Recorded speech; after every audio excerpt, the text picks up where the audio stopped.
Hello everyone, Rishabh this side. Today we are going to discuss about career option for PCB students other than NEET. आज हम लोग discuss करने वाले हैं कि ऐसे स्टूडेंट जिन्होंने 12th में PCB लिया था, फिजिक्स केमिस्ट्री बायो लिया था, उनके लिए करियर ऑप्शंस क्या क्या अवेलेबल हैं अदर देन नीट। ठीक है, लेट्स स्टार्ट अवर वीडियो। देखो, तो मेरा वीडियो जो है वो लास्ट तक देखना, क्योंकि लास्ट में मैंने बहुत ही इंपॉर्टेंट चीज़, शुरू में तो मैंने नीट वीट के बारे में बताया है और भी चीज़ों के बारे में बताया है, कोर्सेज के बारे में बताया है, लेकिन लास्ट में मैंने अपना एक्सपीरियंस शेयर किया है और बहुत इंपॉर्टेंट चीज़ें मैंने डिस्कस की हैं लास्ट में। तो लास्ट का तुम ज़रूर देखना मेरा वीडियो।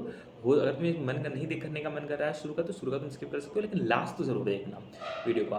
एंड सेकेंड थिंग, और सेकंड थिंग कि जो मैंने ये पीडीएफ बनाई है ना, ये पीडीएफ मैंने बहुत ही रिसर्च के बाद बनाई है, बहुत जगह से। और तुम चाहो तो इसको मैं पीडीएफ जो है वो डिस्क्रिप्शन में या फिर कमेंट सेक्शन में पिन कर दूंगा। तुम वहाँ से इस पीडीएफ को डाउनलोड करके पढ़ सकते हो, इसका रेफरेंस ले सकते हो। ठीक है, now let's start our video. तो we are going to see what are the courses available in the basis of the NEET score. देखो, पहले ये जानने से पहले कि नीट के अलावा क्या क्या अवेलेबल है हमारे लिए, उससे पहले हम एक बार छोटा सा गो थ्रू करेंगे 2 मिनट के लिए कि क्या क्या अवेलेबल हैं कोर्सेज नीट से। अगर हम नीट दे रहे हैं तो हमारे पास क्या क्या ऑप्शन अवेलेबल हैं। तो देखो, पहला ऑप्शन है अवेलेबल है, दैट इज़ एमबीबीएस का, जो सबको पता है। नीट में इसके लिए तुमको 15,000 रैंक की ज़रूरत है, तो तुमको एमबीबीएस मिल जाएगा। फिर सेकंड होता है हमारा बीडीएस। ठीक है, बैचलर्स ऑफ डेंटल सर्जरी, जो कि अगर नीट में तुम्हारा 30 के रैंक है, 30,000 तक का रैंक है, तो तुमको मिल जाएगा। तीसरा है हमारा BAMS है, bachelors of Ayurvedic medicine and surgery, जिसमें अगर तुम्हारी नीट में 80 के रैंक तक भी है तो तुम्हें मिल जाएगी। देन है हमारा BHMS, bachelors of homeopathic medicine and surgery, जो कि तुम्हारा अगर नीट में 2 लाख रैंक तक है। नीट में 20 लाख बच्चे देते हैं, अगर तुम्हारे 2 लाख रैंक भी आ जा रही है तो तुमको BHMS मिल सकता है किसी भी अच्छे गवर्नमेंट कॉलेज। देन BUMS है, बैचलर ऑफ यूनानी मेडिसिन एंड सर्जरी, जो कि 5 लाख तक के नीट रैंक पे भी मिल जाता है। ठीक है, उसके बाद BSMS है, bachelors of Siddha medicine and surgery. फिर है bachelors of naturopathy and yoga science, BNYS। तीन है BPT, bachelors of physiotherapy. Then है BVSC and AH, that is bachelor of veterinary science and animal husbandry. Then है BSc नर्सिंग। ठीक है, अब क्या हो गया है कि पहले तो नहीं होता था, पहले BSc का एग्ज़ाम अलग होता था, BSc नर्सिंग का एग्ज़ाम अलग से होता था, लेकिन अब इन्होंने क्या कर दिया है कि BSc नर्सिंग को के रिक्रूटमेंट वो लोग नीट से ही करते हैं, नीट के थ्रू ही करते हैं BSc नर्सिंग। तो अगर तुमको BSc नर्सिंग होता है 4 साल का होता है, और अगर तुमको वो करना है तो तुमको नीट देना पड़ेगा, और नीट में तुमको 80 के रैंक तक है, तुम्हारी 80,000 तक रैंक है, तो तुमको BSc नर्सिंग मिल जाती है। फिर है bachelor of pharmacy B pharma, जो कि कुछ कॉलेजेस जो हैं वो एक्सेप्ट करते हैं नीट से। इसके अलावा है हमारे पास BSc इन एलाइड हेल्थ साइंसेज, जैसे पैरामेडिकल कोर्सेज, जो कि हमारे बहुत से BSc के हैं, जैसे radiology, imaging technology, basic medical laboratory, ये सब तो है। तो मैं PDF में दे दूँगा, तुम पढ़ लेना ये सब चीज़ें। ठीक है, तो मेरे ये चीज़ जो है नीट के बारे में डिस्कस करने का मोटिव क्या था कि अगर मान लो तुम नीट देते हो, ठीक है, नीट में 20 लाख बच्चे एग्जाम देते हैं, उसमें से 20-30 हज़ार बच्चे जो हैं वो सिलेक्ट होते हैं फॉर दी, 20 हज़ार बच्चे मान लेते हैं सिलेक्ट होते हैं फॉर द MBBS के लिए। तो क्या, और जो 19,80,000 बच्चे हैं वो सिलेक्ट नहीं हो रहे हैं। ठीक है, 19,80,000 बच्चे सिलेक्ट नहीं होते नीट के लिए, MBBS के लिए। तो इसका क्या मतलब है कि क्या वो, तो फिर तो उनके पास दूसरा ऑप्शन चूज़ करना पड़ेगा ना, फिर तो उन्हें दूसरा ऑप्शन चूज़ करना पड़ेगा। सब कोई तो नहीं जा पाएगा। 20 लाख बच्चे एग्जाम देते हैं और 20,000 बच्चे सिलेक्ट हो रहा है, तो 19,80,000 बच्चे नहीं सिलेक्ट हो रहे हैं, तो उन्हें क्या क्या मतलब है, उन्हें दूसरा कोई एग्ज़ाम देना पड़ेगा, उन्हें कुछ और करके चूज़ करना पड़ेगा। ठीक है, तो इस हिसाब से मैं बोल रहा हूँ कि हो सकता है तुम्हें MBBS नहीं मिल रहा हो, कोई नहीं, तुम अगर तुम्हें डॉक्टर ही बनना है तो तुम BDS लेके बन सकते हो, तुम्हें डॉक्टर बनना है तो तुम BMS कर सकते हो, होम्योपैथी वाली कर सकते हो, वेटरनरी साइंस कर सकते हो, एनिमल वाला डॉक्टर बन सकते हो, तो तुम्हारे पास डॉक्टर्स बनने के भी ऑप्शन अवेलेबल हैं, तो तुम कर सकते हो वो। और इसके अलावा अगर तुम्हें प्योर साइंस में जाना है, जैसे कि BSc भी कर सकते हो तुम, नर्सिंग कर सकते हो, ये सब कर सकते हो, सब जा सकते हो। Now we will talk about the other career options, that is graduation option, जो कि हमारा मेन टॉपिक है कि other career option other than NEET. तो उसके ऊपर बात करते हैं। देखो, ग्रेजुएशन ऑप्शंस हमारे पास क्या क्या हैं। देखो, अगर हम 12th में हैं, देखो हमने अगर 12th पास कर लिया, ठीक है, तो हमारे पास ऑप्शंस क्या क्या हैं। अब हमारे पास ऑप्शन यही है कि भाई हमें ग्रेजुएशन करना पड़ेगा। ठीक है, हमें तो ग्रेजुएशन करना पड़ेगा 12th के बाद। अब वो ग्रेजुएशन 3 साल का है, 4 साल का, डिपेंड करता है कि हम कौन सा कोर्स चूज़ करते हैं। ठीक है, तो अब हमारे पास ग्रेजुएशन के ऑप्शन क्या क्या हैं मैं वो डिस्कस करता हूँ। तो मैंने इसको 4 पार्ट में डिवाइड किया है। ठीक है, पहला क्या है, पहला BSc है। ठीक है, तुम BSc कर सकते हो, तुम्हारे पास BSc करने के लिए बहुत से ऑप्शंस हैं। जैसे तुम BSc प्योर साइंस में कर सकते हो, BSc physics, BSc chemistry, BSc mathematics, BSc statistics, BSc computer science. अगर तुम प्योर साइंस में करते हो, केमिस्ट्री, फिजिक्स, बायोलॉजी, इन सब चीज़ों में। तो ये तुम्हारे पास करियर ऑप्शन क्या है, देखो आज सच अगर तुम बीएससी करोगे, ठीक है, तुमने बीएससी कर लिया, 3 साल की बीएससी है मान लो सबकी, 3 साल की कोर्स है, तुमने 3 साल का कोर्स ग्रेजुएशन कर लिया, तुमको डायरेक्टली जॉब नहीं मिलेगा, बीएससी पे तुमको जॉब नहीं मिलता। तुमको क्या करना पड़ेगा, तुम्हें हो सकता है एमएससी करना पड़ जाए, ठीक है, या फिर हो सकता है कि तुम्हें पीएचडी करना पड़े, या फिर कुछ ऐसा हो सकता है कि आगे करियर ऑप्शन करोगे तो मिल सकता है। या फिर तुम अगर मान लो बीएससी कंप्यूटर साइंस में करते हो, बीएससी स्टैटिस्टिक्स में करते हो, ठीक है, उस केस में तुमने बहुत अच्छा अपने फील्ड में बहुत अच्छा कर लिया, तो उस केस में अगर तुमने अपने फील्ड में अच्छा कर लिया, तुमने रेज्यूमे बना लिया बहुत अच्छा, और तुम किसी कंपनी में गए, तुमने वहाँ पे अप्लाई कर दिया, ठीक है, तब वहाँ पे तुम्हारा सिलेक्शन हो सकता है तुम्हें जॉब मिल जाए, लेकिन डायरेक्टली जो है बीएससी पे रिक्रूटमेंट नहीं होती है, ठीक है। दूसरा है हमारा BSc in the life sciences, जैसे बीएससी बायोटेक्नोलॉजी, बायोक्रोमैकोलॉजी, बायोकेमिस्ट्री, बायोजेनेटिक्स, जूलॉजी, बोटानी, इन सब में क्या है कि बीएससी करो, उसके बाद एमएससी करो, देन तुम बायोटेक्नोलॉजिस्ट बन सकते हो, जेनेटिक्स बन सकते हो, माइक्रोबायोलॉजिस्ट बन सकते हो, रिसर्चर बन सकते हो, भाई कि तुम्हें बीएससी करना पड़ेगा, फिर एमएससी करना पड़ेगा, तो हो सकता है तुम्हें रिसर्चर एज अ रिसर्चर जो है जॉब मिल जाए, या फिर तुम अगर पीएचडी करोगे तो तुम्हें एज अ रिसर्चर जॉब मिल जाए। फिर हमारा BSc in agriculture, environmental science, BSc in agriculture, horticulture, forestry, ठीक है, इन सब में क्या है बीएससी फिशरीज एंड साइंस, इन सबको करोगे तो तुम इस हो सकता है ना, कुछ गवर्नमेंट जॉब भी होती हैं, कुछ गवर्नमेंट वैकेंसीज होती हैं जहाँ पे वो स्पेसिफिकली ये चीज़ मांगते हैं, जैसे बीएससी एग्रीकल्चर मांग दिया, या फिर बीएससी एनवायरमेंटल साइंस मांग लिया, तो वहाँ पे तुम्हारे पास स्कोप है कि तुम जो है, अगर तुमने इससे कोर्स किया हुआ है तो तुम वो एग्ज़ाम भरोगे तो तुम्हारा वहाँ पे जॉब लग सकती है, तुम्हें गवर्नमेंट जॉब लग सकती है, ठीक है। BSc in allied and health, medical sciences है, जैसे BSc nursing, radiology and imaging technology, BSc physiotherapy, medical lab technology, optometry, nutrition and diabetics. इसमें क्या है कि नर्स बन सकते हो, रेडियोलॉजिस्ट, फिजियोथेरेपिस्ट बन सकते हो, तुमने बेसिक कर लिया। और मोर मैंने वही बोला कि बीएससी करके डायरेक्ट देखो, यही है कि बीएससी करके डायरेक्टली नहीं मिलेगा, तुम्हें हो सकता है एमएससी करना पड़ जाए, या तो तुम अपने फील्ड में इतने बेटर हो जाओ कि तुम कोई गवर्नमेंट एग्जाम आए तुम उसको क्रैक कर लो, तो फिर तुमको डायरेक्टली हो सकता है जॉब मिल जाए, या तो तुम्हें एमएससी करना पड़ेगा, या तो तुम्हें कोई गवर्नमेंट एग्जाम क्रैक करना पड़ेगा, तब जा करके तुम्हें फिर डायरेक्टली जॉब मिल सकती है। बीएससी इन इंजीनियरिंग टेक्नोलॉजी है, BSc in data science and artificial intelligence, AI big data analytics सही है, information technology, cyber security, forensic science है। भाई मैंने बोला कि यहाँ पे भी वही चीज़ लागू होती है कि अगर तुमने अपने डायरेक्टली तो नहीं मिलेगा तुम्हें जॉब, लेकिन हाँ अगर तुमने बीएससी कर लिया, तुम्हारे पास ग्रेजुएशन की डिग्री है, साथ में तुमने अपना स्किल डेवलप कर लिया, ठीक है, जैसे एआई डेवलप कर लिया, सॉफ्टवेयर डेवलपमेंट में बहुत ज़्यादा स्किल अच्छा डेवलप कर लिया, तुमने डायरेक्टली अगर अप्लाई करोगे किसी भी कंपनी में, तो वहाँ पे तुम्हारा पॉसिबल है कि तुम शॉर्ट लिस्ट हो जाओ, अगर तुम्हारी स्किल अच्छी है तो तुम स्किल के बेसिस पे होगे, नॉट द डिग्री के बेसिस पे। BSc in design media and other fields में बीएससी इन फैशन डिज़ाइनिंग है, interior designing, animation, multimedia, hotel management, tourism. देखो बहुत लोगों का इंटरेस्ट होता है, फैशन डिज़ाइनिंग में, इंटीरियर डिज़ाइनिंग में, या फिर होटल मैनेजमेंट एंड टूरिज्म में। तो अगर तुम्हारा इंटरेस्ट है, तुम्हें ग्रेजुएशन करना है, इंटरेस्ट भी है ग्रेजुएशन करना है, तो मैं कहूँगा कि तुम इनसे कर सकते हो, फैशन डिज़ाइनिंग कर सकते हो, इंटीरियर डिज़ाइनिंग कर सकते हो, ये बेटर ऑप्शन है तुम्हारे लिए, ठीक है। और यहाँ पे भी भाई इंटीरियर डिज़ाइनिंग, फैशन डिज़ाइनिंग में भी वही चीज़ लागू होती है कि अगर तुम्हारे पास स्किल है, तुमने अपने ऊपर वर्क किया, तुमने अपना स्किल डेवलप कर लिया, तो तुम्हें जॉब लग सकती है अच्छी खासी, ठीक है। दूसरा हमारे पास देखो क्या है ग्रेजुएशन का ऑप्शन, दैट इज़ बीए, ठीक है। अब देखो मैं तुम्हें लास्ट में बताऊंगा कि बीएससी बीए और इन सब का करने का फ़ायदा, मेन फ़ायदा क्या है। ये तो छोटे मोटे हैं कि भाई तुमने बीएससी कर लिया, बीए कर लिया, तो तुम्हें जॉब तो नहीं लगेगी, लेकिन कुछ और तो कर ही सकते हो। जैसे बीए है मान लो इंग्लिश लिटरेचर में, अगर बीए तुम करते हो लैंग्वेजेस एंड लिटरेचर में, जैसे बीए है English literature, BA Hindi Sanskrit other language, foreign languages जैसे स्पेनिश, लिंग्विस्टिक, तो तुम क्या कर सकते हो, तुम राइटर बन सकते हो, एडिटर बन सकते हो, ट्रांसलेटर बन सकते हो, टीचर बन सकते हो, जर्नलिस्ट बन सकते हो, तो इन सब की जॉब मिलेगी, लेकिन they are not high paying jobs, तुम्हें पता है टीचर की कोई हाई पेइंग जॉब है नहीं, ठीक है। तो ये सब है। दूसरा है be in humanities and the social science, अगर तुम्हें हिस्ट्री पर अगर तुम्हें जैसे इंटरेस्ट है, तो तुम्हें इंटरेस्ट के हिसाब से तुम B A political science, history, sociology, physiology, philosophy, economics ले सकते हो, पढ़ सकते हो, ठीक है। करोगे क्या कि तुम यूपीएससी की तैयारी कर सकते हो, या फिर आगे बीए के बाद तुम पढ़ाई कर सकते हो, आगे ग्रेजुएशन पोस्ट ग्रेजुएशन कर सकते हो कुछ।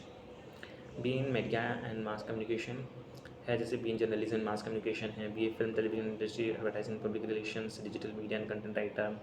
अब B A in media and communication का क्या है कि जैसे टीवी में जो एंकर्स होते हैं, और ब्लॉगिंग करने वाले, news anchors, content writer, PR manager, ये सब तुम बन सकते हो, अगर तुम्हारा इंटरेस्ट है तो तुम बी ए कर सकते हो इन मास एंड कम्युनिकेशन में। B in fine art, performing arts and designing, जैसे B in fine art, performing art, fashion design, interior design, जैसे फैशन डिज़ाइनिंग BSc होती है वैसे BA में भी होती है, वो कर सकते हो। आर्टिस्ट बन सकते हो, स्किल पर डिपेंड करेगा, यहाँ पे भी वही चीज़ हमारी। फिर है BA in the hospitality event management, BA in hospitality and hotel management, BA in tourism and travel management, BA in event management. फिर उसके बाद आता है BA in the law and the criminology, BA LLB कर सकते हो, BA criminology, BA human rights. ठीक है, देखो मैं क्या कह रहा हूँ कि जो हमने BA की बात की, BSc की बात की, होटल मैनेजमेंट, फैशन डिज़ाइनिंग, तो ये सब चीज़ें क्या हैं कि होटल मैनेजमेंट भी अच्छा खासा है। ठीक है, अगर तुम होटल मैनेजमेंट वाला करते हो तो तुम्हें होटल, तो उसमें अच्छी सैलरी है। अगर तुम होटल मैनेजमेंट करते हो, अच्छे कॉलेज से कर लेते हो होटल मैनेजमेंट का कोर्स, तो तुम्हें हो सकता है अपनी जॉब लगे और तुम्हें अच्छी सैलरी मिल जाए, क्योंकि आज के टाइम में उसकी इंपॉर्टेंस है। ठीक है, BA अगर तुम LLB की बात करो तो लॉयर बन सकते हो, और तुम्हारे पास बहुत से ऑप्शन खुल जाते हैं एज अ जज बनने के। वो भी मैं लास्ट में डिस्कस करूँगा, वीडियो के एंड में डिस्कस करेंगे हम लोग ये चीज़, इन सब की मेन फ़ायदा क्या है, ये सब करने का। तीसरा है कॉमर्स कोर्सेज हैं। ठीक है, जैसे BCom, BBA, BMS, CA, CS, CFA, BHM, BFIA, BVOC। देखो होता क्या है कि ऐसा तो ये कॉमर्स कोर्सेज हैं कॉमर्स स्टूडेंट के लिए, कि जो इसने कॉमर्स लिया था 12th में वो कर सकता है, लेकिन ये कोर्सेज वो भी कर सकते हैं जिन्होंने 12th में चाहे PCB लिया हो चाहे PCM लिया हो, कोई फ़र्क नहीं पड़ता है, तुम ग्रेजुएशन कर सकते हो किसी से भी। ठीक है, लेकिन बहुत से देखो मेरे, तुम चाहो तो अपना करियर ऑप्शन चेंज कर सकते हो। जैसे अगर तुम PCB, तुमने 12th में PCB दिया था, लेकिन अब तुम्हें बायो पढ़ने का मन नहीं है, या फिर तुम्हें इन कॉमर्स में इंटरेस्ट है, इकोनॉमिक्स में इंटरेस्ट है, तो तुम अपना फील्ड चेंज कर सकते हो। तुम ग्रेजुएशन किसी और फील्ड से कर सकते हो, ज़रूरी नहीं है कि तुम ग्रेजुएशन बायो वाले फील्ड से ही करो। ठीक है, मेरे भी दोस्त हैं, मेरे एक दोस्त है जिसने PCM लिया था, उसने क्या कर दिया, उसने बाद में 12th के बाद उसने CA चूज़ किया, वो CA उसने क्वालीफाई किया और CA बन भी गई है वो। तो ये चीज़ होना चाहिए कि मतलब ये चीज़ है कि तुम अपना कोर्स जो है वो चेंज कर सकते हो अकॉर्डिंग टू योर इंटरेस्ट। ये ऑप्शन है हमारे पास, इतना तो फ्रीडम है हमारे पास कि तुम अपना कोर्स चूज़ कर सकते हो अकॉर्डिंग टू योर इंटरेस्ट। ठीक है, फिर चौथा है इंजीनियरिंग। जैसे इंजीनियरिंग वैसे तो PCM के लिए होती है, लेकिन कुछ इंजीनियरिंग फील्ड जो होते हैं, जैसे कि biotechnology, biomedical, food, environmental, pharmaceutical, genetic, agriculture, ये सब क्या है कि तुम इंजीनियरिंग इसमें कर सकते हो, मतलब PCB वाले भी इंजीनियरिंग कर सकते हैं। ठीक है, लेकिन इसमें तुमको क्या करना पड़ेगा, BTech, MTech, BTech से कहीं कहीं पे जॉब लग जाती है, या MTech करो अगर तुम्हें मान लो रिसर्च करना है इस फील्ड में, एग्रीकल्चर इंजीनियरिंग में या फिर में रिसर्च करना है तो तुम PhD करो, BTech करो, फिर MTech करो, फिर PhD करो। लेकिन अगर तुम टायर 1 कॉलेज से करते हो, टायर 2 मतलब कि IIT, NIT, इन सब कॉलेज से करते हो ये सब इंजीनियरिंग, तो फ़ायदा है, तो तुम्हें कहूँगा फ़ायदा है। लेकिन अगर तुम प्राइवेट से करना चाहते हो या फिर किसी लो ग्रेड कॉलेज से, लो टायर कॉलेज से करना चाहते हो, तो मैं सजेस्ट नहीं करूँगा कि तुम इंजीनियरिंग करो। एक PCB स्टूडेंट होकर कि तुम लो टायर कॉलेज से इंजीनियरिंग करो, ये तो मैं कभी भी सजेस्ट नहीं करूँगा। मैं किसी को भी, मैं तो ये भी नहीं सजेस्ट करूँगा कि तुम कोई PCM का स्टूडेंट है वो भी जाके बैठ के इंजीनियरिंग करें ना। अगर तुम टायर 1 टायर 2 कॉलेज में हो तो ज़रूर करो इंजीनियरिंग, तुम्हारे लिए फ़ायदा कर सकता है। अदरवाइज़ तो मैं कहूँगा इंजीनियरिंग मत ही करो तो बेटर है। सब भूसे की तरह इंजीनियरिंग करके बैठ जा रहे हैं, कोई वैल्यू नहीं है उसकी। सब इंजीनियर हैं, सब इंजीनियरिंग बन रहे हैं। तो देखो 4 मैंने करियर ऑप्शन चूज़ का, 4 मैंने ग्रेजुएशन ऑप्शन तुम्हें बताए हैं, BSc, BA, commerce courses and this चौथा इंजीनियरिंग है। ठीक है, अब इंजीनियरिंग को हटा देते हैं। मैंने बोला कि अगर तुम टायर 1 से करते हो तो बेटर है, वरना तो मत करो तो बेटर है। PCB स्टूडेंट के लिए तो मत ही करो, तो टायर 1 टायर 2 से करना है तो बेटर है, नहीं तो मत ही करो तो बेटर है। और कॉमर्स कोर्सेज जो हैं वो, अगर तुम्हारा इंटरेस्ट है तो तुम चेंज कर लो, अपना फील्ड चेंज कर सकते हो, चेंज कर लो, तुम्हारा इंटरेस्ट है तो उस हिसाब से तुम्हें फ़ायदा ही होगा। और जो हमारे 2 बचे हैं BSc एंड BA। अब BSc एंड BA का करने का फ़ायदा क्या है वो डिस्कस करता हूँ तुमसे मैं। देखो तुम्हारे पास 3 साल हैं, तुमने देखो अभी तुमने क्या किया कि मान लो तुमने PCB कर लिया, 12th अभी तुमने 12th पास किया, तुमने बोर्ड्स के एग्जाम दिए, तुमने 12th पास कर लिया। अब तुम अपना करियर ऑप्शन चूज़ करना चाहते हो। मैं क्या कह रहा हूँ कि तुम्हारे पास ऑप्शन क्या है कि तुम 3 साल का ग्रेजुएशन कर लो, चाहे BSc कर लो 3 साल के या BA कर लो। ठीक है, और उस 3 साल के इंटरवल के अंदर, जैसे तुम 3 साल का मान लो तुमने BSc कर लिया, तुमने मान लो तुमने BSc या फिर BA कर लिया किसी भी सब्जेक्ट में, मान लो तुमने BA हिस्ट्री कर लिया, BA इन हिस्ट्री कर लिया या फिर BA इन इकोनॉमिक्स कर लिया। ठीक है, अब वो तुम्हारे पास 3 साल का ग्रेजुएशन ईयर था। अब उस 3 साल के अंदर तुम उस 3 साल का यूज़ करो एक गवर्नमेंट एग्ज़ाम क्रैक करने के लिए। गवर्नमेंट एग्ज़ाम कई तरीके के हैं। ठीक है, तुम उस एग्ज़ाम की तैयारी करो 3 साल बैठ करके, और 3 साल मोर देन एनफ है कि तुम किसी भी गवर्नमेंट एग्जाम को आराम से क्वालिफाई कर सकते हो, निकाल सकते हो। एग्जाम्स क्या क्या हैं गवर्नमेंट एग्जाम्स में बात करता हूँ। जैसे यूपीएससी है, सिविल सर्विसेज एंड एडमिनिस्ट्रेटिव, उसमें यूपीएससी सीएससी है, ठीक है। स्टेट पीसीएस भी आता है, पीएससी आता है, पब्लिक सर्विस कमीशन एग्जाम्स आते हैं, फिर एसएससी के एग्जाम्स आते हैं। देखो यूपीएससी तो सबसे ऊपर हो गया, क्योंकि यूपीएससी सबसे बड़ा एग्जाम है, क्योंकि उसका सिलेबस बहुत बड़ा है, ठीक है। अगर तुम यूपीएससी के बारे में पढ़ रहे हो, अगर तुम यूपीएससी के लिए 3 साल तुम अगर यूपीएससी की तैयारी कर रहे हो, मैं मानता हूँ कि मान लो तुमने थोड़ी लेवल कम हो गई पढ़ाई की, तुमने थोड़ा मेहनत कम किया होगा, यूपीएससी नहीं निकला।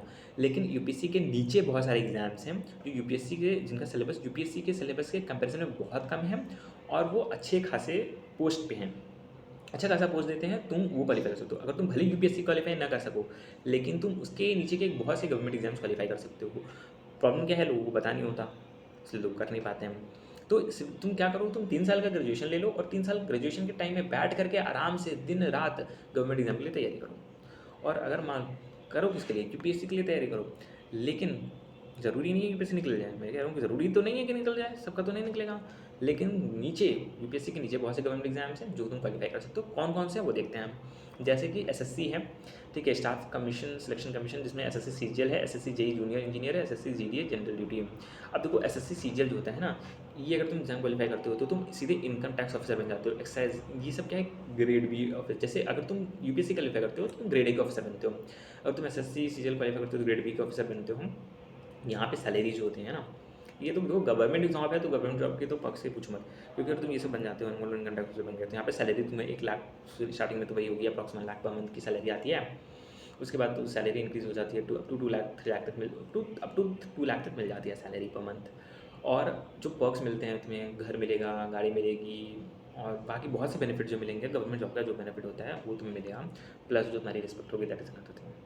तीसरा डिफेंस एंड पैरामिलिट्री में भी सीडीएस है, कंबाइंड डिफेंस फोर्सेज है, एएफसीएटी है, एयरफोर्स कमीशन मिशन टेस्ट है, सीएपीएफ है, central armed police forces, ICG है, that is Indian coast guard, ये आता है। रेलवे सेक्टर में हमारा आरआरबी एनटीपीसी है, non technical popular categories exam है, जिसमें तुम स्टेशन मास्टर क्लर्क बन सकते हो अगर तुमने एग्जाम क्वालिफाई कर लिया। आरआरबी जेई जूनियर इंजीनियर है, इंजीनियर्स के लिए है, तो वैसे IRMS Indian railway management service है। फिर उसके बाद बैंकिंग एंड फाइनेंस में RBI grade B officer exam होता है, ठीक है। इन सब का जो सिलेबस है ना, अगर तुम आरबीआई ग्रेड बी का ऑफिसर का सिलेबस देखोगे, तो इन सब का सिलेबस जो है वो बहुत छोटा है इन कंपेरिजन टू यूपीएससी के सिलेबस में। अब आरबीआई ग्रेड बी के ऑफिसर के एग्जाम में देखोगे, तुम्हें फाइनेंस पढ़ना पड़ेगा, फाइनेंस पढ़ना है, इको पढ़ना पड़ता है, और मैनेजमेंट पढ़ना पड़ता है। कुछ ये तीन तीन चीज़ें पढ़नी पड़ती हैं, अकाउंटेंसी मैनेजमेंट पढ़ना पड़ता है, ये 3 चीज़ पढ़नी पड़ती है, और प्लस जो हमारे इंग्लिश और एप्टीट्यूड है वो। तो अगर तुम देखो, तुम अपना, मैं तो कहूँगा कि मैं इसको बात करता हूँ, ठीक है। तो I B P S P O है, S B I P O exam है, ठीक है, C B grade A officer exam है। उसके बाद जुडिशरी लॉ में I B A C O, N I A, C B I, central bureau of investigation. Medical and एंसल में UPSC combined medical service exam अलग से है, जिसमें तुम गवर्नमेंट मेडिकल ऑफिसर बन सकते हो, या एम्स नॉर्सेट है, that in nursing officer jobs AIIMS के लिए। टीचिंग एंड रिसर्च में यूजीसी नेट है, फिर CSIR नेट है, सी टेट है, जो कि वेट करने के बाद तुम दे सकते हो। इंजीनियरिंग साइंस जॉब्स गेट है, इसरो साइंटिस्ट, DRDO साइंटिस्ट, बाग साइंटिस्ट। अगर तुम, वैसे मैंने बोला कि अगर तुम सब PCB स्टूडेंट हो, तुमने वहाँ इंजीनियरिंग कर ली, उसके बाद तुमने PhD कर ली, अरे तुमने एमटेक कर लिया, PhD कर ली, तो तुम इसरो DRDO में तुम एज अ साइंटिस्ट जा सकते हो। या फिर तुमने इंजीनियरिंग बीटेक कर लिया, उसके बाद तुम गेट का एग्ज़ाम दे सकते हो, तुम PSU में भी जा सकते हो। तो ये सब चीज़ें हैं। देखो, मेरे कहने का क्या मतलब है कि तुम 3 साल का, तुमको मान लेते हैं तुमको फाइनेंस एंड बैंकिंग, तुम पीसीबी के स्टूडेंट हो, 12th के बाद तुमको लगा कि नहीं यार, तुमने कोई फाइनेंस की बुक उठाई, इको की बुक उठाई, इकोनॉमिक्स की बुक उठाई, तुम्हें लगा कि नहीं यार ये तो अच्छा सब्जेक्ट है, मज़ेदार सब्जेक्ट है, तो तुम क्या करो, तुम आरबीआई ग्रेड बी ऑफिसर का एग्जाम चूज़ कर लो। कोई एग्जाम इसमें से कोई गवर्नमेंट एग्जाम है, उसको चूज़ कर लो कि चलो नहीं, मैं तो आरबीआई ग्रेड बी ऑफिसर का एग्जाम दूंगा, उसके लिए पढ़ूंगा। तुम उस एग्ज़ाम को चूज़ करो, उस एग्ज़ाम के हिसाब से तुम ना कोर्स चूज़ करो। जैसे बीएससी, जैसे तुम बीबीए चूज़ कर सकते हो। मेरे पास कॉमर्स, कोई कॉमर्स का कोर्स चूज़ कर लो, जैसे बीकॉम कर लो, बीबीए कर लो, ठीक है, ऐसा कोई कोर्स चूज़ कर लो। 3 साल बैठ करके तुम अपना कोर्स कंप्लीट कर, जब तक 3 साल में तुम अपना ग्रेजुएशन जब तक कंप्लीट करोगे, उस 3 साल के अंदर तुम आराम से ये जो है आरबीआई का ग्रेड बी एग्जाम क्वालिफाई कर सकते हो। मैंने खुद सिलेबस देखा है आरबीआई ग्रेड बी का, सिलेबस बहुत ज़्यादा बिल्कुल भी सिलेबस नहीं है उसका। अगर तुम जेई और नीट के सिलेबस की बात करोगे ना, तो उस कंपेरिजन में कुछ सिलेबस नहीं है वो, तुम आराम से उसको क्वालिफाई कर सकते हो। अगर तुमने 3 साल अच्छे से 3 साल is more than enough to qualify any exam. अगर तुमने अच्छे से पढ़ाई कर ली तो 3 साल मोर देन एनफ, तुम आराम से कोई भी एग्ज़ाम क्वालिफाई कर लो। ये मैं बोल रहा हूँ, विद एक्सपीरियंस के साथ बोल रहा हूँ, ऐसे ऐसे हवा में कुछ भी नहीं बोल रहा हूँ, मैं अपने एक्सपीरियंस के हिसाब से बोल रहा हूँ। और उसी तरीके से मान लो अगर तुम्हें ये पूरा एसएससी सीजीएल ही जाना है, या फिर तुम्हें मान लो यूपीएससी की तैयारी करनी है, तो तुम क्या कर सकते हो, तुम बीए कर सकते हो हिस्ट्री में, या फिर जो तुम अपना चूज़ करोगे। एक ऑप्शनल सब्जेक्ट होता है ना, ऑप्शनल कोर्स चूज़ करना होता है यूपीएससी में, तो तुम वो उस हिसाब से तुम अपना मान लो तुम अपना ऑप्शनल अगर हिस्ट्री चूज़ करते हो तो तुम बीए इन हिस्ट्री कर लो। 3 साल का ग्रेजुएशन रहेगा, 2 साल का 3 साल का जो भी ग्रेजुएशन टाइम है, 2 साल 3 साल का जो भी ग्रेजुएशन टाइम है, उस टाइम में तुम अपना प्रिपरेशन कर सकते हो। 3 साल है देखो, और 3 साल है तो मैं कहूँगा 3 साल इज़ मोर देन एनफ कि तुम यूपीएससी का भी प्रिपरेशन कर सकते हो अच्छे से। और तुम क्या करोगे, तुम यूपीएससी का तैयारी करो, उसके अंदर जो है क्योंकि उसका सिलेबस तो बहुत बड़ा है, तो उसके साथ साथ तुम जो है यूपीएससी का एग्ज़ाम दो, उसके साथ तुम स्टेट पीसीएस पीसीएस भी दे सकते हो, उसके साथ एसएससी सीजीएल भी उसके साथ एग्जाम दो, बाकी बहुत से एग्जाम्स जो तुम देखो। पहले तो तुम रिसर्च कर लो इस बात पे कि हाँ भैया यूपीएससी का सिलेबस क्या है, और इन सब एग्जाम्स का सिलेबस क्या क्या है। जैसे आरबीआई ग्रेड बी ऑफिसर का एग्ज़ाम क्या है, का सिलेबस क्या है, या फिर सीबीआई का सिलेबस क्या है, इन सब का सिलेबस क्या है तुम देख सकते हो। तुम उस हिसाब से डिवाइड कर लो कि हाँ अगर मैं ये पढ़ूंगा तो ये भी एग्ज़ाम में दे पाऊँगा, तुम क्वालिफाई कर सकते हो। अगर देखो मैं तो ये कहूँगा कि अगर तुम्हें जॉब चाहिए कि नहीं, तुम्हें ग्रेजुएशन के बाद तुरंत जॉब चाहिए, तो तुम गवर्नमेंट एग्जाम की तैयारी कर सकते हो। लेकिन ज़रूरी नहीं है वही ना, कि लोगों का यही है कि भाई ज़रूरी तो नहीं है इतने सारे बच्चे एग्जाम दे रहे हैं कि हमारा निकल जाए। ठीक है, मैं मानता हूँ ज़रूरी नहीं है कि इतने सारे बच्चे एग्जाम दे रहे हैं हमारा नहीं निकलेगा। या फर्स्ट टाइम देखो, और तुमने 3 साल का तुम्हारे पास देखो, अगर तुम 3 साल कर रहे हो, मान लो तुमने 3 साल ग्रेजुएशन कर लिया, अब 3 साल की ग्रेजुएशन के टाइम पे तुम तैयारी कर रहे हो ना, तो तुम तैयारी भी कर रहे हो, साथ में तुम्हारा ग्रेजुएशन भी कंप्लीट हो रहा है। मान लो तुमने बीएससी कर ली किसी चीज़ में, तुमने बीएससी किसी चीज़ में कर लिया, फिर बीकॉम ही कर लिया, तुम 3 साल तक ग्रेजुएशन किया, तुमने अगर एग्जाम दे दिया, गवर्नमेंट एग्जाम दिया, फर्स्ट अटेम्प्ट भी निकल गया, तो बहुत बढ़िया बात है। और अगर नहीं निकला तो तुम हो सकता है कि 1 साल और दे दो, हो सकता है मेरे कम मार्क्स आ गए, थोड़े कम मार्क्स आ गए, तुम 1 साल दे दो और निकल जाएगा। मान लो फिर भी नहीं निकला, तुमने दूसरे साल भी नहीं निकला, तो हमने तुम्हारे पास ग्रेजुएशन तो कंप्लीट हो गया ना। अब तुम पोस्ट ग्रेजुएशन जैसे मतलब तुम बीकॉम किया हो तो तुम एमबीए कर सकते हो, तुम्हारे पास ये भी ऑप्शन है, तुम एमबीए कर लो, तुम्हारे पास ये ऑप्शन, तुम्हारा ग्रेजुएशन तो कंप्लीट हो, एटलीस्ट तुम्हारा ग्रेजुएशन तो कंप्लीट हो गया, तुम ऐसे लटके हुए तो नहीं बीच में लोग। मैंने बहुत लोगों को देखा है, वो क्या करते हैं, वो नीट की तैयारी करने बैठ जाते हैं, 4 साल 5 साल वो नीट की तैयारी ही किए जा रहे हैं और उनका निकल नहीं रहा। वो 5 साल से वेस्ट कर देते हैं इस चीज़ में कि नहीं भाई 5 साल उन्होंने 5-6 से मैंने देखा है खुद, 5-5 6-6 साल वो वेस्ट कर देते हैं सिर्फ नीट का एग्ज़ाम निकालने में, और वो क्लियर नहीं कर पाते उस एग्ज़ाम को। तो तुम सोच सकते हो कि क्या स्थिति है उस चीज़ की। तो ये केस नहीं होना चाहिए। तुम हर चीज़ जो है प्लान्ड, अगर तुम चीज़ें प्लान्ड वे में करोगे ना, कि जैसे कि मेरा क्या था, मेरा ये था कि जिस टाइम में मैं जेईई दे रहा था, उस टाइम में मेरे को बहुत से बच्चे थे ना, जेईई दे रहा था तो बहुत से बच्चे थे कि उन्होंने क्या किया था कि उन्होंने बिटसैट भी भर दिया था। जैसे मैंने क्या भरा था, मैंने सिर्फ जेईई में जेईई एडवांस भरा था। बहुत से बच्चे थे बिटसैट भी भर दिया उन्होंने, और भी बहुत कुछ और भी बहुत से एग्जाम भर दिए थे। ठीक है, क्योंकि उनको लगा कि इधर निकलेगा तो उधर चलेंगे। मेरा क्या था, मैंने सिर्फ और सिर्फ जेईई मेंस भरा था। मेरा ये था कि मेरे को आईआईटी में ही जाना है, मेरे को ना तो एनआईटी में जाना है, ना तो किसी अदर कॉलेज में जाना है, ना तो बिट्स प्लानिंग में जाना है, ना कहीं जाना है, मेरे को सिर्फ और सिर्फ आईआईटी चाहिए, मेरे को वहीं जाना है। तो मैंने सिर्फ और सिर्फ एक ही एग्ज़ाम भरा था, और मैंने कहा मैं यही एग्ज़ाम भरूंगा और यही क्वालिफाई करूँगा। मैंने अपने लिए ऑप्शन भी ही रखा नहीं था, और मेरे को पता था कि मेरा इतनी रैंक आनी चाहिए, इतना कॉलेज मिलना चाहिए, ऐसा ऐसा होना चाहिए। और ये चीज़ मैंने पहले से डिसाइड करके रखी थी कि ये तो होगा, मिनिमम होगा तो ये होगा, इससे बुरा तो नहीं आने वाला है। अब मैंने उस हिसाब से काम किया है। वही चीज़ करूँगा मैं तुम लोगों को भी, कि तुम लोग अपना प्री डिफाइंड मतलब सब कुछ प्री प्लान करके रखो, कि और उसमें प्लस माइनस वन रखो। जैसे कि तुम क्या करो, प्लान करके रखो कि मैं 3 साल का ग्रेजुएशन करूँगा और 3 साल के अंदर गवर्नमेंट एग्जाम निकाल के दिखाऊंगा, तुम्हारा ये होना चाहिए। प्लस और तुम कहो कि चलो मान लो कि अगर मान लो 3 साल नहीं हुआ तो तुम प्लस माइनस वन ईयर रखोगे, मतलब कि 3 साल नहीं हुआ तो चलो 1 साल और देख लेंगे, 1 साल और देख लेंगे, उससे ज़्यादा नहीं लेंगे, उससे ज़्यादा नहीं लोगे। अगर उससे ज़्यादा हो रहा है, अगर उससे ज़्यादा तुम्हें टाइम लग रहा है, छोड़ दो उस चीज़ को, वर्क ऑन दी नेक्स्ट चीज़ को। तुम मान लो चलो कि वो चीज़ नहीं होगी, तुम उसको छोड़ दो और तुम नेक्स्ट चीज़ पर ट्राई करो जो तुमसे हो सकती है। किसी एक चीज़ को ले करके बैठो रहो कि नहीं नहीं नहीं हम तो करेंगे करेंगे करेंगे, ईगो भी मत लो भाई, ईगो भी लोगे तुम्हारी लाइफ बर्बाद हो जाएगी।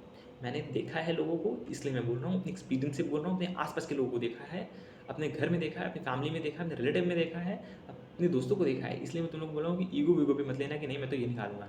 नहीं हो रहा, एक्सेप्ट करो कि ये चीज़ नहीं बनी है तुम्हारे लिए, और मूव ऑन करो, दूसरी चीज़ पे जाओ, उस पर फोकस करो जो तुम कर सकते हो। देखो लास्ट में मैं ये कहूँगा कि अगर तुम्हें मान लो 12th के बाद, ग्रेजुएशन के बाद ही अगर तुम्हें जॉब चाहिए, तो तुम्हारे लिए तो बेस्ट है कि तुम गवर्नमेंट एग्जाम से 3 साल ग्रेजुएशन करो और गवर्नमेंट एग्जाम्स की तैयारी करो।